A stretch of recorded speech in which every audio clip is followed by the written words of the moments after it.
Hi, ഇന്ന് നമുക്ക് നമ്മുടെ വീട്ടുമുറ്റത്തുള്ള ഔഷധ സസ്യങ്ങളെ പരിചയപ്പെടാം. പനിക്കൂർക്ക, കഞ്ഞിക്കൂർക്ക എന്നീ പേരുകളിൽ ഇതറിയപ്പെടുന്നു.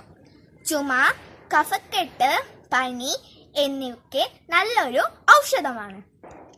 തുളസി നമ്മുടെ വീട്ടുമുറ്റത്തും തൊടിയിലുമെല്ലാം ധാരാളമായി കാണുന്ന ഒരു സസ്യമാണ് തുളസി. തുളസിയെ ഔഷധ സസ്യങ്ങളുടെ രാജ്ഞി എന്നും വിശേഷിപ്പിക്കാം. ഇപ്പോൾ കൊറോണ കാലമൊക്കെ അല്ലേ, നമ്മൾ ധാരാളം ചുക്ക് കാപ്പികൾ കുടിക്കാറുണ്ട്. അതിലൊക്കെ നമ്മൾ പ്രധാനമായും തുളസി ഉപയോഗിക്കാറുണ്ട്. ഹിന്ദുമത വിശ്വാസപ്രകാരം വിവിധ മത അനുഷ്ഠാനങ്ങളിലും നാട്ടുവൈദ്യത്തിലും വളരെയധികം പ്രാധാന്യമുള്ള ഒരു സസ്യമാണ് തുളസി. ആര്യവേപ്പ് ഏകദേശം 30 മീറ്റർ വരെ ഉയരം വയ്ക്കുന്ന ഒരു സസ്യമാണ് ഇത്. മറ്റു സസ്യങ്ങളെ അപേക്ഷിച്ച് ഇതിന് ഒരു കയ്പ്പ് രസമാണ്. ത്വക്ക് രോഗങ്ങൾ, വ്രണം, പ്രമേഹം തുടങ്ങിയ രോഗങ്ങളുടെ ഔഷധ നിർമ്മാണത്തിനായി ഉപയോഗിക്കുന്നു. ഔഷധമായും ജൈവ കീടനാശിനിയായും ഇത് ഉപയോഗിക്കാവുന്നതാണ്. പൂവാങ്കുരുന്നില ആരോഗ്യം, മുടി സംരക്ഷണം, സൗന്ദര്യം എന്നിവയ്ക്കൊക്കെ ഒരേപോലെ ഗുണം ചെയ്യുന്നു. കറിവേപ്പില ഒരില 1000 ഗുണങ്ങൾ എന്നാണ് കറിവേപ്പിലയെക്കുറിച്ച് പണ്ടുള്ളവർ പറഞ്ഞിരിക്കുന്നത്. കറിവേപ്പില വായിലിട്ട് ചവയ്ക്കുന്നത് മൂലം വായിലെ ദുർഗന്ധങ്ങളെല്ലാം അകന്നു പോകും. പ്രകൃതിദത്ത മൗത്ത് വാഷിൻ്റെ ഗുണം ചെയ്യും.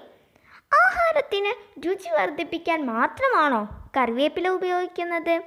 ദഹന പ്രക്രിയ ശരിയായ രീതിയിൽ നടക്കാനും ഇത് ഉപയോഗിക്കുന്നു.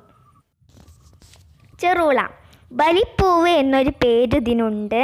ദശപുഷ്പങ്ങളിൽ ഒന്നാണ്.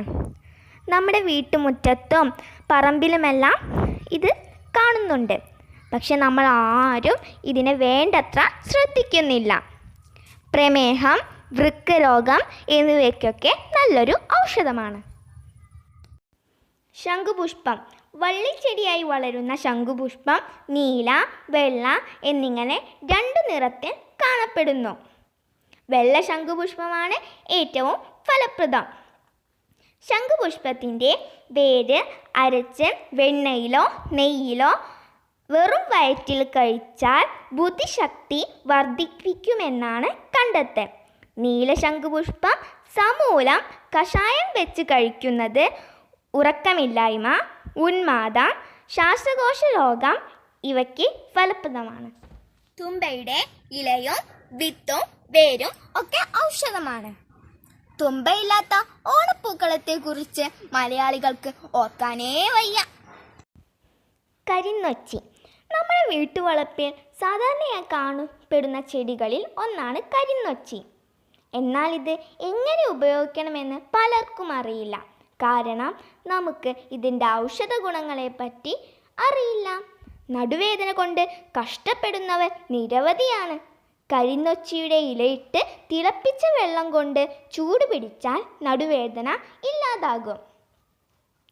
നമുക്കെല്ലാവർക്കും ഉണ്ടാകുന്ന ഒരു അസുഖമാണ് തലവേദന.